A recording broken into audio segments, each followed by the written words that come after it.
Hello everyone, नमस्कार, जय जगन्नाथ। आज आम बनवा गोटे बेसर तरकारी जोटा कि भेंडी आलू सारू और ओर सीजन रे तो ये रेसिपीटा निश्चय आम घर जहाँ भी 4 ରୁ 5 थर बनी थाए कहीं ये रेसिपीटा खाइबा को एत टेस्ट लगे जे आपन को जदि ठंडा कि ज्वर होइथिबो तो आपन को पार्टी को बहुत ही बढ़िया लगे जेहेतु खटा खटा लगे तो आप निश्चय थोड़े रेसिपीटी ट्राए करूँ। जदि रेसिपीटी भल लगुच लाइक शेयर और चैनल को सब्सक्राइब कर दिंतु। चलतु देखा रेसिपीटी। ये प्रथम गोटे कड़ई बसईदबा आ कड़ई में सब परिवा गुड़ा काटी नहीं जाइए।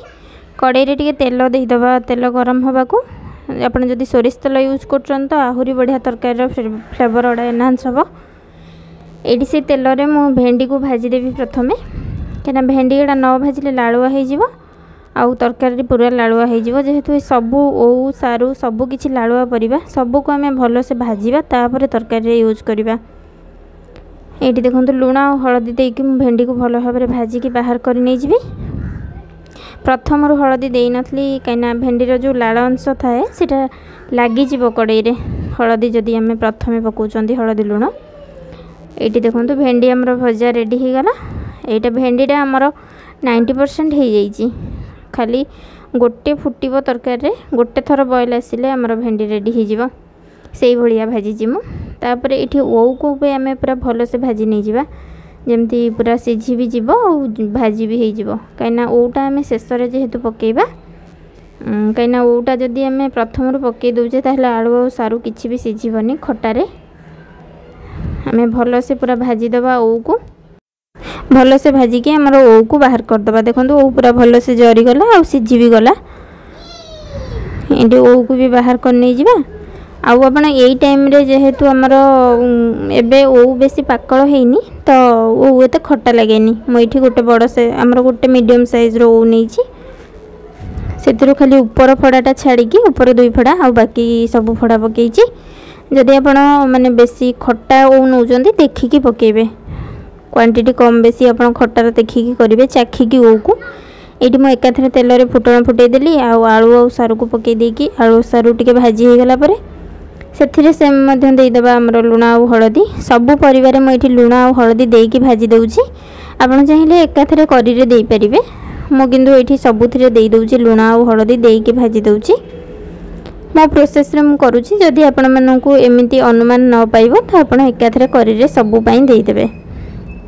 ये देखो आलू और सारू को आम भल से भाजीदबा तापर आम बेसर मसला ये एकाथरे ढालिबा आउ आलू और सारू सहित ही बेसर मसला को कषिबा।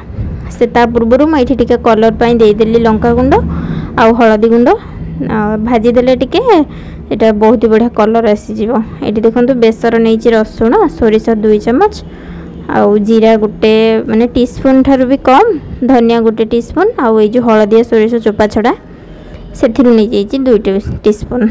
आपड़ जदि केवल कला सोरिष यूज कर मसला को पूरा भल से स्मूथली बाटिबे आउ ताकू छाणिकी यूज करेंगे ताहले आपण बेसर बिल्कुल भी पिता लगेनि। ये देखो बेसर मसला को गोलई देली तापर टिके आम जो आमर कप जो ग्राइंडर जार से धोईकी टिके पानी देदबा। आमर हलदी और लंका गुंड पकई सारी लुण पकई नथिले ये खाली ग्रेवी ही लुण ऐड करुचे देखिकी जेहेतु सबू परिवार आमर लुण पड़ सारी। ये ग्राइंडर जार धोईकी अल्प टिके पानी दे दूची आउ एटा सोरिष मसला ना बेसी कषिबा किसी आवश्यक नहीं। ये पानीटा आपनकर जेतबेले ड्राए हो जिवो तापर जानबे जे हमर मसला कषि हो गलानी। साइड रे टिके टिके तेल देखा जिवो फुटफुटका तापर एठी जेहेतु हमें बेसी तेल देइने तो बेसी तेल ऊपर को देखा जिवोनी। एटा बेसर रेसिपी जेहेतु बेसी तेलर किसी आवश्यक नहीं।